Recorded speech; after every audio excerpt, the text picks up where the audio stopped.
වේවා අපි මේ ලොකු වියදමක් කරගෙන වෙහෙත මහන්සි වෙලා මේ අති විශාල කියලා නිම කරන්න බැරි පින්කමක් කරගන්න.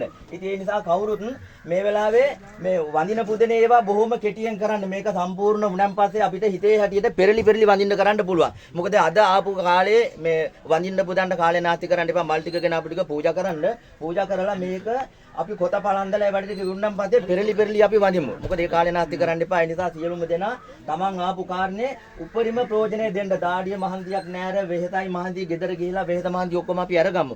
මේ ආවේ ශ්‍රම දායකත්වයක් දෙන්න.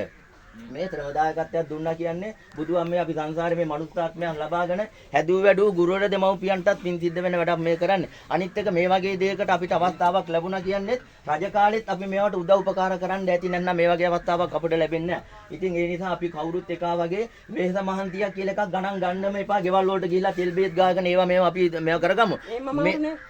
ඔය එන්නේ නැහැ කියන්න බෑනේ සමහර ඇත්තන්ට. ඒක තමයි. ඒ නිසා ඒවා කරනකොට අවංක මේවා හිතින්නේ නැහැ. ඒ නිසා මේ අදයි හෙටයි පුළුවන් තරම් තමන්ගේ ශ්‍රම දායකත්වයේ දෙන්න. අනිත් එක තමයි එක ඉල්ලීමක් කරන්න තියෙනවා. චෛත්‍ය වහන්සේට එහෙම ගොඩ වෙන්න උත්සාහ කරන්න එපා. ධාතුන් වහන්සේලා තැම්පත් කරලා තියෙන්නේ. ඒක කරන්නේ ওই විශේෂ හාමුදුරුවෝ කොටසක් ඉන්නවා මේකට අවසර ගත්ත. එතකොට හාමුදුරුවෝ මේ හමුදාවේ අය තමයි මේ චෛත්‍ය වැඩ කටයුතු කරන්නේ. මොකද අපි ගොඩ වෙලා ධාතුන් වහන්සේලා පාගලා පව් සිද්ධ කරගන්න ඒකට ඔට්ටු වෙන්න යන්න එපා. අපට ලැබෙන්නේ මොන වැඩේද? දැන්